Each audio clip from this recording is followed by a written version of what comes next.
suis sergent Sanem. Donc, pour la guerre qui nous a été imposée, et on est là. Et la richesse, quand on dit la richesse, quand on prend ici le plan mondial, on est classé 4e en matière d'or.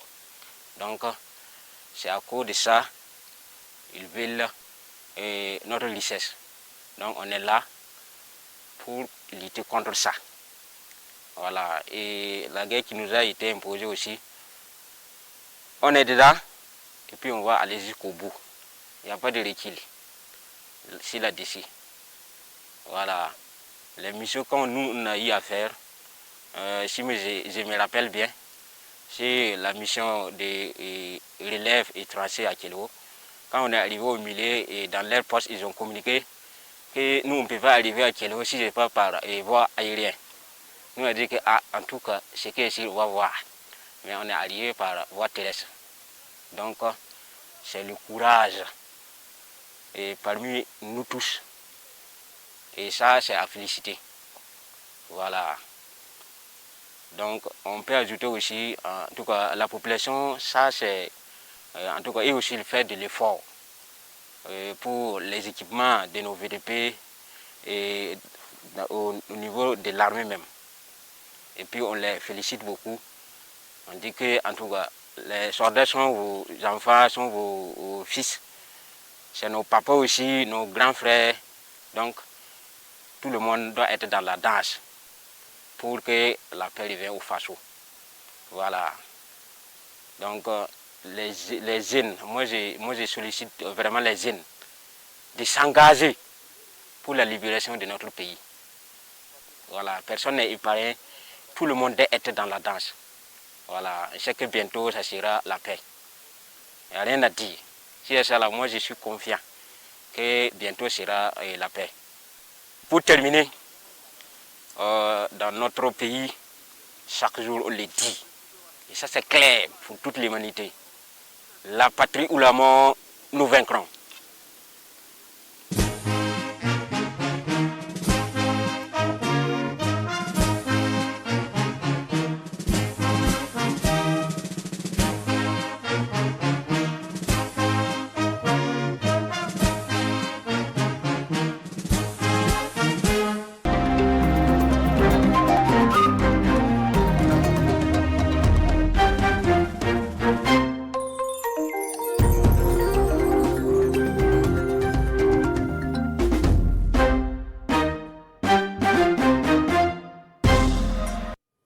Madame, Monsieur, bonsoir. Les titres de ce 19h. Initiative présidentielle Faso Mebo, la chaîne de solidarité s'allonge.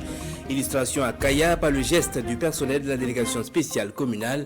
L'encontre d'autres acteurs de bonne volonté, à savoir le centre multiservice Nabonswende de Barsalgo, des acteurs de l'éducation, des pensionnaires de la prison civile, et la liste n'est pas exhaustive. Il en a plein les poches après avoir misé sur les bons chevaux. Yassia Savadou de Wayugia remporte la coquette somme de plus de 34 millions de francs CFA. Le tout nouveau dans le cercle des millionnaires veut investir utile, et c'est sur le secteur de l'agriculture qu'il entend jeter son dévolu. Madame, Monsieur, bonsoir et merci de nous recevoir chez vous. Soutien à l'initiative présidentielle Faso Mebo, le personnel de la délégation spéciale de Kaya, acteur de bonne volonté, il offre du sable et du gravier pour la réalisation d'ouvrages dans la cité du cuir. Ajouté à lui des jeunes du village de Kalambaro, le centre multiservice Nabonswende, Suleiman Sawadougou et Yacouba Kwela. En réponse favorable à l'initiative présidentielle Faso Mebo, le personnel de la délégation spéciale de la commune de Kaya fait don de 2 camions de sable et de granit pour la réalisation des ouvrages dans la ville. L'engagement, c'est en fait travailler aux côtés non seulement des autorités communales, mais travailler aussi aux côtés de la population. Il faudrait que souvent nous sortions aussi pour montrer que nous adhérons à la politique du chef de l'État. Cette fois, c'est le tour des jeunes du village de Kalambaro d'apporter leur contribution. Ils donnent 1 tonne de ciment et du sable à Faso Mebo. La construction de la nation incombe à tous. C'est pour ce faire que nous répondons à l'appel des autorités en apportant notre contribution. À cela s'ajoute l'appui du Centre multiservice d'Avonswende de Barsalgo. Ce centre spécialisé dans la restauration prépare au quotidien dans le site de confection des pavés pour les travailleurs. L'objectif, c'est de répondre à l'appel du chef du gouvernement sur la contribution à Faso Mebo. Tout Burkinabé doit contribuer car le Burkina Faso sera bâti par les Burkinabés. Au terme, Aboubakar Sissi, élève en classe de 5e à Kaya, soutient l'initiative avec un sac de ciment en guise de patriotisme. Il n'y a pas que ces contributions à Kaya, les acteurs de l'éducation de la localité apportent eux aussi leur soutien à la mise en œuvre de cette politique endogène de développement portée par le chef de l'État, le capitaine Ibrahim Traoré. Du ciment et du matériel pour appuyer les efforts, leur emboîtent également le pas les pensionnaires de la prison civile, artisans et autres acteurs. Reportage Amado Ouedraogo et Yacouba Kwala. Nous sommes sur le site des travaux de l'initiative présidentielle Faso Mebo dans la ville de Kaya. Sur les lieux, les anciens de la circonscription d'éducation de base Kaya 1 fait don pour soutenir l'initiative. Ce don est composé de 5 tonnes de ciment, une brouette et des pelles. C'est la contribution de l'ensemble des collègues de la SEB de Kaya 1 à cette initiative Faso Mebo que nous adhérons. À son tour, l'association Nakolo Zanga des artisans de Sanobon Tenga apporte sa contribution pour la construction de la cité. Nous avons donné un voyage de sable de 22 tonnes, des bidons d'huile, 6 sacs de riz de 25 kg, une chassée d'eau. Et puis des moules de bordure pavée. Les contributions sont diverses à ce niveau. La maison d'arrêt et de correction de Kaya déploie 20 pensionnaires au quotidien pour participer aux travaux. Par jour, c'est environ 1800 moyenne, 1800 pavés. Sur le site de Faso Mebo, ça peut servir à leur réinsertion sociale. Jusqu'à travers ces travaux, ça permet aux détenus d'apprendre les travaux et à la sortie de s'appuyer sur ça pour se réinsérer dans la société. Ce jour-là, les jeunes ayant participé au stage d'initiation à la vie professionnelle ont participé à la confection des pavés sur le site de Faso Mebo.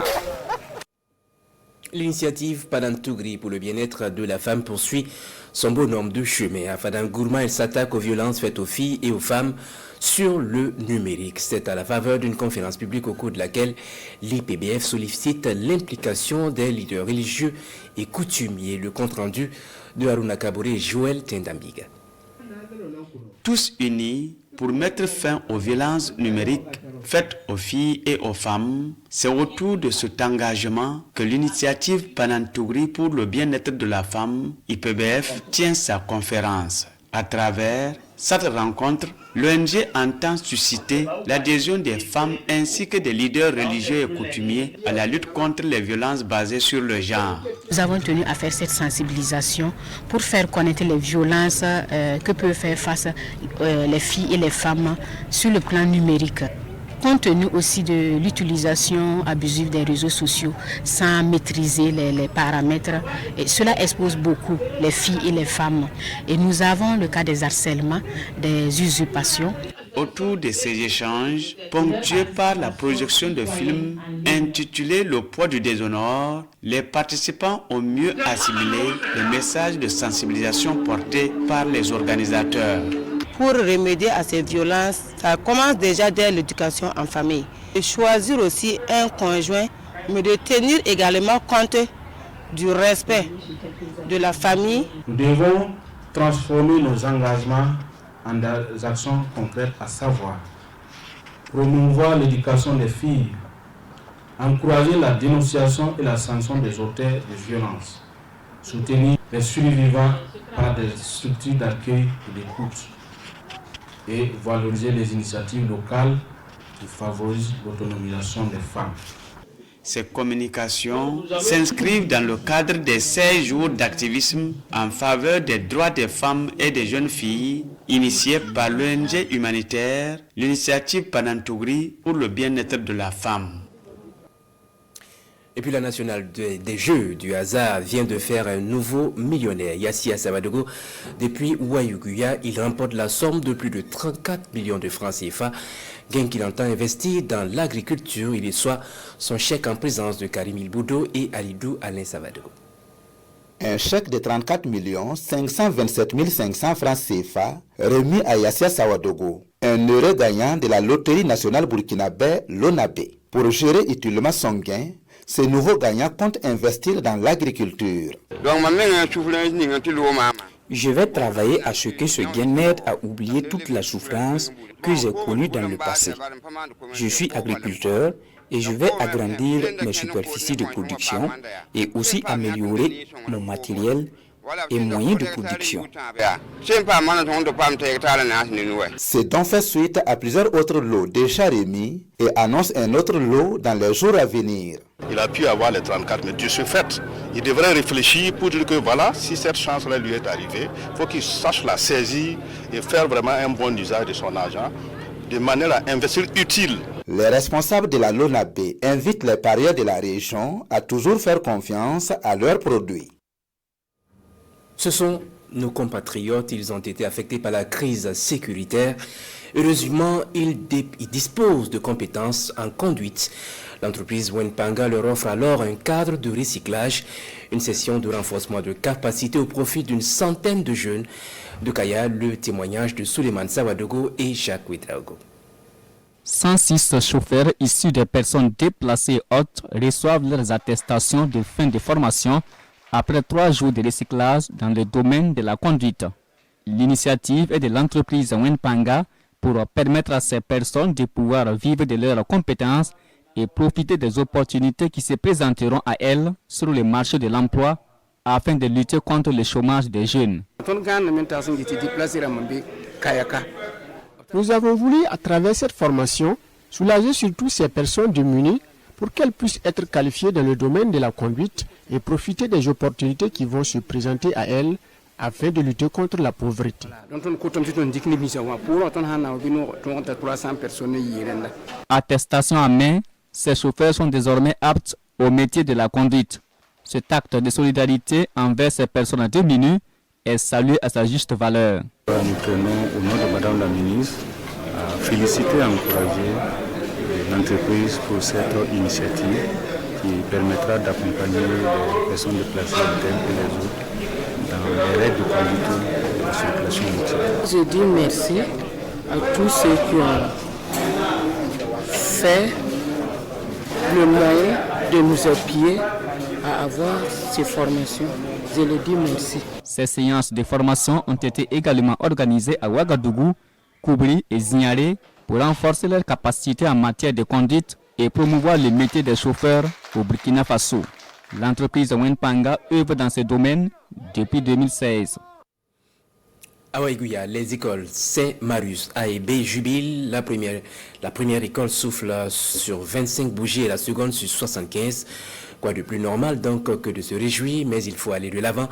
C'est pourquoi les responsables de ces établissements engagent des réflexions en vue de se conformer au mieux aux réformes du système éducatif. Constantin Ouedraogo et Alidou Alain Savadogo.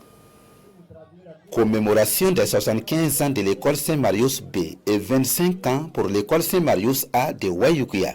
Les élèves de ces écoles, leurs encadreurs et les partenaires de l'éducation renouent avec la culture, le civisme et le patriotisme à travers des prestations artistiques. C'est aussi un temps choisi par les acteurs de l'éducation de ces écoles catholiques pour réaffirmer leur engagement dans l'application des réformes éducatives voulues par les autorités du ministère. Vous savez qu'avec les nouvelles réformes engagées par les plus hautes autorités de notre pays, toutes les écoles catholiques sont engagées donc dans la mise en œuvre de toutes ces réformes. Donc c'est de les encourager, les exhorter à plus de travail et à plus d'ardeur afin que la réussite des enfants puisse être donc témoin de leurs efforts. C'est aussi une action de grâce rendue à Dieu par les premiers responsables de l'enseignement catholique du diocèse de Ouayuguya. Toujours c'est un jour de grande joie que nous nous souvenons que Dieu a aidé l'Église à avoir ces deux structures d'éducation et nous prions pour que ces écoles continuent à œuvrer pour une belle éducation intégrale, complète des enfants, pour la joie des parents et pour la joie de notre nation. Je rends grâce à Dieu de donner pouvoir et la puissance à l'école catholique pour qu'il continue à produire vraiment des bonnes racines pour le Burkina Faso. Plusieurs autres activités ont aussi marqué la commémoration des 75 ans et des 25 ans des écoles catholiques Saint-Marius A et B. Du sport dans ce 19h, la province du Yoba remporte la coupe du gouverneur de la province de la région du Djoro. Le Yoba s'impose en finale au tir au but joué le 13 décembre dernier face au Pony. Le reportage de Kassoum, Tony et Sijul Kelpouda. Pas de round d'observation entre la province du Pony en bleu et celle du Yoba en vert. Dès l'entame, les bleus mettent la défense du Yoba sous pression. D'affilée, à 2 reprises, le Pony rate 2 face-à-face avec le portier venu de Dano. Le Yoba résiste et c'est ça des contre-attaques qui restent infructueuses. La mi-temps ne change pas la donne. La deuxième partie de la rencontre est un remake de la première. Maladresse, imprécision, précipitation pour le Pony, résistance, combativité et la baraka pour le Yoba qui de peu, dans les derniers instants, rate le hold-up parfait. Mais la transversale est sortante. C'est donc au tir au but que tout se décide. Premier tir raté pour le Pony. Le Yoba assure 3 sur 3 et avec son gardien enterre définitivement les espoirs de leur adversaire. 3-2 au finish pour l'équipe venue de Dano. J'avoue que je suis comblé. Comblé de voir les fils et les filles de la région du Djoro se réunir autour du ballon. Vous savez bien comme moi que le sport est un facteur de cohésion, un facteur de rassemblement et de vivre ensemble. En tout cas, nous sommes satisfaits et très ravis de cette 6e édition. Pour cette 6e édition, l'accent est mis sur la relève dans plusieurs disciplines, dont le handball, le tir à l'arc et le football. Une manière de préparer des sportifs aguerris et compétitifs dans la région du Djoro. Il n'y a pas eu de meilleure équipe, c'est-à-dire c'est la région qui a gagné. Parce que le match a été rude, finalement c'est le tir au but qui les a départagés. Donc je dirais que ça a été une question de chance et l'objectif pour nous c'était de détecter des nouveaux talents, c'était de permettre à la jeunesse de se réjouir à travers cette compétition et l'objectif est atteint. Cette fois-ci, nous avons aussi ajouté le tir à l'arc pour que nous puissions avec les années à venir prendre en compte toutes les disciplines au cours de cette compétition. Chaque participant dans toutes les disciplines reçoit des prix en nature et en espèces. En football, la province du Pony repart avec des gadgets et la somme de 150 000 francs CFA. Quant au Yoba, vainqueur de cette 6e édition, la province gagne des gadgets, 200 000 francs et le trophée du vainqueur. À Dori, le tournoi interservice 13e édition connaît lui aussi son épilogue. La finale est remportée par le 41e RIC 2-0 face à la 4e Légion de gendarmerie. C'est Nikiam Tori. Dernier acte de la 13e édition du tournoi interservice. La 4e Légion de gendarmerie en bleu affronte le 41e régiment infanterie commando. Sur des actions bien construites, les bérets rouges inscrivent 2 buts dans les arrêts de jeu de la première mi-temps, puis à la 9e minute de la reprise. Nous, on se sent, en joie passée, on a accompli la mission du rassemblement dans cette ville. Et l'année passée, on était détenteurs du trophée. Et cette année, ils sont revenus parce qu'on les a éliminés l'année passée en demi-finale. Nous étions face à une équipe de la gendarmerie aussi qui n'était pas simple à jouer. On a su profiter de leur faille. Initié par la direction régionale des sports et des loisirs, en collaboration avec le gouvernorat de Douri, 10 équipes issues des services publics ainsi que les forces de défense et de sécurité ont pris part à cette cérémonie. Par cette compétition, la direction régionale veut cultiver davantage la solidarité entre les différents acteurs de l'administration publique. Nous tenons à remercier tous les acteurs qui ont pris part à cette compétition, qui en même temps couplé avec le lancement de la saison sportive 2025-2026 et que vraiment nous demandons pour que cet engouement puisse continuer. Et quand on est dans les bureaux, on réfléchit service. Et quand il s'agit de sport, on se libère, l'esprit est disposé à mieux servir. Les finalistes reçoivent des enveloppes financières et des médailles. Ce cadre a également été un lieu à la Ligue régionale de Kung Fu Wushu de présenter les médailles gagnées lors du premier championnat. Fin de ce 19h. Merci de l'avoir suivi.